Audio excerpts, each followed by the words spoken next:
começando mais um programa Bíblia Responde. Programa este que tem o propósito de responder perguntas que as pessoas fazem e nem sempre têm a oportunidade de ter a sua resposta à luz da Bíblia. E para nos ajudar a responder essas perguntas conosco, como sempre, Pastor João, muito bom dia. Bom, Anderson, bom dia. Você que está conosco nessa programação também receba um bom dia na paz do Senhor. Uma alegria poder retornar a este quadro, não é? Trazendo a Bíblia como uma palavra atual que responde aos questionamentos do homem neste tempo. Amém? Um prazerzão poder estar de volta aqui, irmão Anderson, nesse programa que é a Bíblia Responde. E como nós sempre fazemos, hoje nós vamos responder duas perguntas que nos foram enviadas. E a primeira pergunta é a seguinte: como posso ter certeza de que Deus está me chamando para o ministério? Não teve uma pessoa que fez essa pergunta também, é uma pessoa anônima, né? Tá certo? Então, primeiro vamos saber o que significa a palavra ministério, não é? A palavra ministro quer dizer servo. E ministério é o serviço. Então seria o serviço do servo. Isso significa a palavra ministro e ministério. Esta palavra, não é, ministério e ministro, vem de um grego muito antigo. Vem de um grego chamado minos, que quer dizer o servo menor. Se nós olharmos para a igreja do Senhor, não é, os que compõem, porque cada um é a igreja, todos são servos. E este que ministra é o servo que serve o servo. Isso quer dizer a palavra ministro e ministério. Primeiro, saber que a chamada é algo da soberania divina. Deus chama quem Ele quer. Isso está lá em Marcos capítulo 3, versículo 13. Marcos 3:13 diz assim: Depois subiu ao monte e chamou-os quem ele mesmo quis, e vieram para junto dele. Então você observa quem Ele quis. É um ato da soberania de Deus. Não tem uma forma, não tem uma maneira. Por quê? Porque Deus trabalha de maneira individual e particular em cada um que recebe esta chamada. Ele vai ter esta ciência, essa certeza, não é? A maneira que Deus vai trabalhando nele. Isso fica claro porque cada um recebe o dom que recebeu do Senhor e vai desenvolvendo na obra do Senhor. Agora é interessante que a Bíblia, desde o Antigo Testamento como no Novo Testamento, Deus sempre chamou quem estava em atividade. Por exemplo, Moisés. Não é? Moisés estava cuidando das ovelhas de Jetro, lá perto do Sinai. Davi, cuidando das ovelhas de seu pai. Eliseu, arando terra. Então, em todos os tempos, não é? Parece que Deus sempre está chamando aquele que está em uma atividade. Vamos ver isso é muito importante. Marcos capítulo 1, versículos 16 a 18. Diz assim: Caminhando junto ao mar da Galileia, viu os irmãos Simão e André, que lançavam a rede ao mar, porque eram pescadores. Disse-lhe Jesus: Vinde após mim, e eu vos farei pescadores de homens. Então eles deixaram imediatamente as redes e o seguiram. Agora vamos somar não é esta história que Jesus chama os pescadores, eles estavam trabalhando. Em capítulo 2 do Evangelho de Marcos, versículos 13 e 14. Diz assim: De novo saiu Jesus para junto do mar, e toda a multidão vinha ao seu encontro, e ele os ensinava. Quando ia passando, viu a Levi, filho de Alfeu, sentado na coletoria, e disse-lhe: Segue-me. E ele se levantou e o seguiu. Então você observou, não é, que a palavra ministro e ministério é servir o servo. Deus sempre está chamando quem está em atividade. Agora, qual é a certeza deste chamado? Tá certo? É a cooperação do Senhor neste serviço. Marcos, capítulo 16, versículo 20. Diz assim: E eles, tendo partido, pregaram em toda parte, cooperando com eles o Senhor e confirmando a palavra por meio de sinais que se seguiam. Então, sinais também é uma coisa que tem que ter um certo cuidado, não é? Mas é a manifestação da graça de Deus nesse serviço. Então, qual é a certeza desse chamado? É que Deus está cooperando comigo. Tá certo? A pergunta dele: como posso ter certeza de que Deus está me chamando? Então agora eu vou falar diretamente. O irmão tem servido os servos com alegria? O irmão está em atividade, o irmão está trabalhando? Aquilo que é depositado nas suas mãos, o irmão tem feito com cuidado, diligência, e isto tem prosperado? Tem crescido no conhecimento do Senhor e na unção do Espírito Santo? Tudo isto revela, não é? E nos dá convicção de que temos uma chamada. Então, cada um é cada um, a chamada é individual e particular, e isto vai se, não é, calçando, vai se confirmando à medida que vamos desenvolvendo o serviço na presença do Senhor. É isto daí. Não tem outro ingrediente. Tá certo? O caminho se faz caminhando. Existem lutas, às vezes existem obreiros que passam situações difíceis, não é? E lá na frente cria uma dúvida. Mas será que o Senhor está comigo? O segredo é continuar. É não parar. Tá certo? Ele não dá tudo, não dá o mapa completo da história. À medida que vamos caminhando com o Senhor, crescendo no Senhor, não é? As manifestações de Deus vai sendo acontecida no nosso serviço. E isso glorifica o nome do Senhor e também Deus vê a nossa atitude de permanência, de continuidade. Então não são as lutas que nos vai trazer esta dúvida, esta incerteza de que fomos chamados. Deus está conosco nas lutas e quando estamos tranquilos. Amém? Deus te abençoe, tá certo? Espero que tenha chegado ao teu coração e aos corações esta resposta.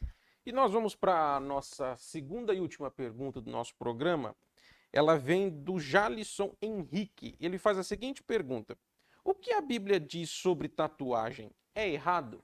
Ô Jalisson, um bom dia aí. Espero que você esteja bem, tá certo?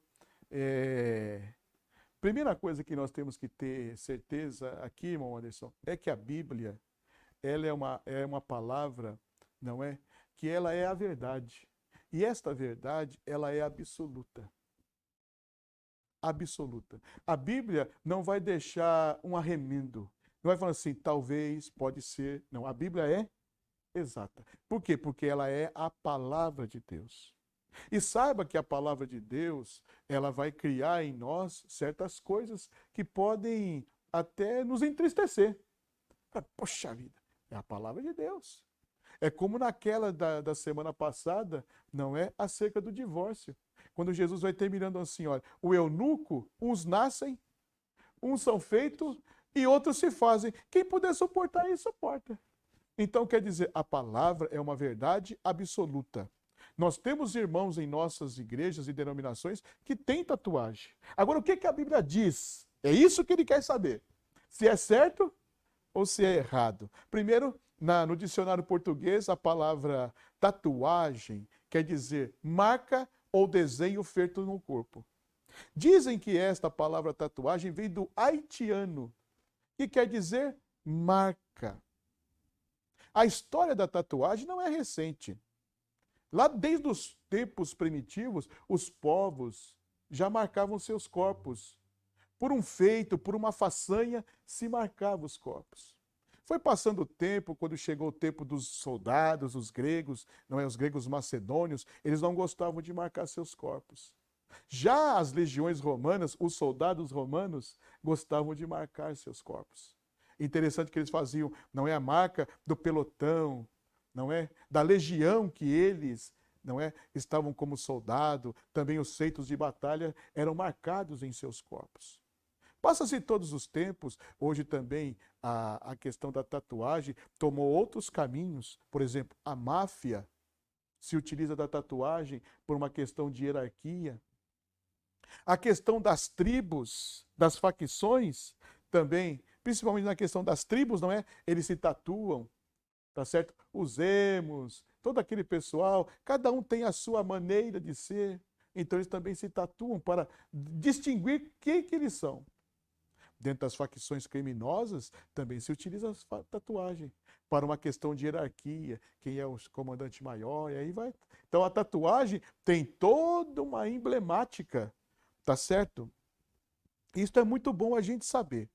Agora, a Bíblia, irmão Anderson, não traz assim um versículo, é proibido ou pode fazer tatuagem. Mas a Bíblia deixa transparecer. E é isso que nós vamos responder, tá certo? E ela transparece de que maneira, pastor? Pela liberdade e pela ética cristã. Vamos ler isto? 1 Coríntios 6, 12 e depois 10, 23. Diz assim: todas as coisas me são lícitas, mas nem todas convêm. Todas as coisas me são lícitas, mas eu não me deixarei dominar por nenhuma delas. 10, 23 de Coríntios. Todas as coisas são lícitas, mas nem todas convêm. Todas as coisas são lícitas, mas nem todas edificam. Paulo sempre utiliza quando não existe aí, não é? Uma questão de interpretação das escrituras. Então, todas as coisas me são lícitas, mas nem todas me convêm. Aí vai entrar a ética e a liberdade cristã. Agora nós temos recebido muita gente no nosso segmento cristão que vem do mundo e vem com seus corpos tatuados. Aí Deus não leva o tempo da ignorância. Atos capítulo 17, versículo 30. Diz assim: ora, não levou Deus em conta os tempos da ignorância. Agora, porém, notifica aos homens que todos em toda parte se arrependam. Então, observe, uma coisa é a pessoa que estava lá no mundo, se tatuou, e um dia ele ouviu a mensagem do Evangelho, se arrependeu, creu, se arrependeu e recebeu Jesus como Salvador. Recebemos na nossa comunidade. Tranquilo? Não é? Agora, o crente que não tem nenhuma marca, não é? Para onde ele deve de olhar para fazer uma marca? Então nós vamos compreender aqui uma coisinha, que o nosso exemplo chama-se Jesus. Como que Jesus fazia com o seu corpo? Vamos ver isso, irmão Anderson. 1 Coríntios capítulo 11, versículo 1. 1 Coríntios 11 diz assim: sede meus imitadores, como também eu sou de Cristo. Então Paulo imitava a Cristo. E observe o que Paulo vai falar acerca de marcas. Gálatas 6,17. Quanto ao mais, ninguém me moleste, porque eu trago no corpo as marcas de Jesus. Então, quais são as marcas de Jesus? Não eram desenhos.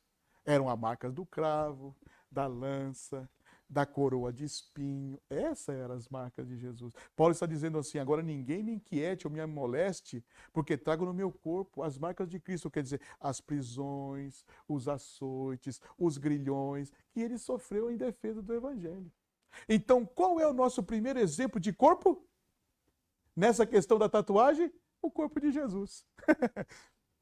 Sede meus imitadores, como eu sou de Cristo. Tá certo? Agora, a Bíblia e o corpo. A Bíblia e o corpo. Corpo santificado. 1 Tessalonicenses 5:23. O mesmo Deus de paz vos santifique em tudo, e o vosso espírito, alma e corpo sejam conservados íntegros, irrepreensíveis na vinda de nosso Senhor Jesus Cristo. Olha, íntegro, da maneira como Deus fez, separado. Quer dizer que o crente não tem uma justificativa para fazer, porque aquele que não sabia e fez, fez porque não sabia. Mas aquele que sabe e faz, peca. É a Bíblia. Observe, isto é Bíblia. Vamos ler um outro versículo, não é aqui, é Romanos 12:1.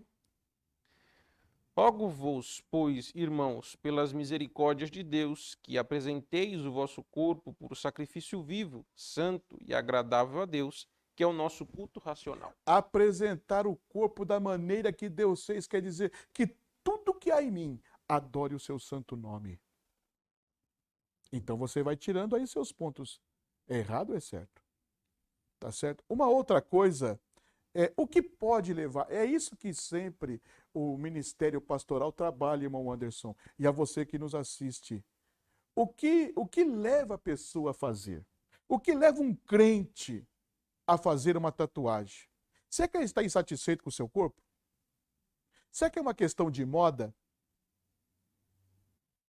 Um feitiço? Já vamos para a sensualidade? Uma fantasia erótica? Tudo isto, tanto a insatisfação, a moda, o feitiço, a fantasia, está falando que ele está ausente de Deus. Por quê? Porque Deus já não está suprindo mais e ele tem que buscar alguma coisa para se mostrar. Isso pode levar um crente a fazer uma tatuagem, tá certo? E você sabe que isso é pecado? Porque isso chama-se concupiscência, que é o desejo desgovernado. Vamos ler? João, primeira carta de João, capítulo 2, versículos 15 a 17. Diz assim: Não ameis o mundo, nem as coisas que há no mundo. Se alguém amar o mundo, o amor do Pai não está nele. Porque tudo o que há no mundo, a concupiscência da carne, a concupiscência dos olhos e a soberba da vida, não procede do Pai, mas procede do mundo. Ora, o mundo passa, bem como a sua concupiscência. Aquele, porém, que faz a vontade de Deus, permanece eternamente. Concupiscência, desejo descontrolado, é a ausência de Deus. Então aí você vai buscar. E não é só na tatuagem, viu, meus irmãos? É a busca no alcoólico, no ilícito, no adultério, na prostituição, tudo aquilo que saiu do comum. Então isso é errado. Agora, a última coisa que eu quero trazer, saiba, aqui é a Bíblia. A Bíblia é absoluta. Ela é a inerrante palavra de Deus. Quer dizer, como Deus fez. Como Deus fez o corpo? Limpo, perfeito. Mas não fica preocupado não. Sabe por quê? Fiz uma tatuagem, não é? O que devo de fazer? Conviva com ela, meu filho. Fique sabendo que esta beleza e formosura, à medida que os dias passam, vai ficando tudo enrugado. Vai criando pé de galinha aqui, não é? As papas vão caindo, aí você vai ver essa bela tatuagem que você fez na sua pele lisinha, virar um maracujá maduro. Feio. Mas conviva com ela, tá certo? Agora saiba que no arrebatamento teremos um corpo glorificado. Deus vai limpar o nosso corpo. Vamos ler, irmão Anderson? Primeira carta de Paulo aos Coríntios, capítulo 15, versículos 50 a 54. Isto afirmo, irmãos, que a carne e o sangue não podem herdar o reino de Deus, nem a corrupção herdar a incorrupção. Eis que vos digo um mistério: nem todos dormiremos, mas transformados seremos todos, no momento, no abrir e fechar de olhos, ao ressoar da última trombeta. A trombeta soará, os mortos ressuscitarão incorruptíveis, e nós seremos transformados. Porque é necessário que este corpo corruptível se revista da incorruptibilidade, e que o corpo mortal se revista da imortalidade. E quando este corpo corruptível se revestir de incorruptibilidade, e o que é mortal se revestir de imortalidade, então se cumprirá a palavra que está escrita: tragada foi a morte pela vitória. Você viu aí? Este corpo vai se revestir de incorruptibilidade e de imortalidade. Será semelhante ao corpo ressurreto de Jesus. Só que no corpo ressurreto de Jesus, Jesus se apresentou a Tomé e falou: põe a mão aí do lado. A marca estava lá, mas a marca produzida pelo Evangelho. E não a marca que eu fiz por uma ausência de Deus. Agora saiba, isto é a resposta da Bíblia. Se você suportar, suporte. Não vou deixar de amar as pessoas que têm. Não vou deixar de pastorear os membros que têm. Vou compreender, mas sempre vou ensinar a verdade. Porque é da espécie do pastor falar a verdade.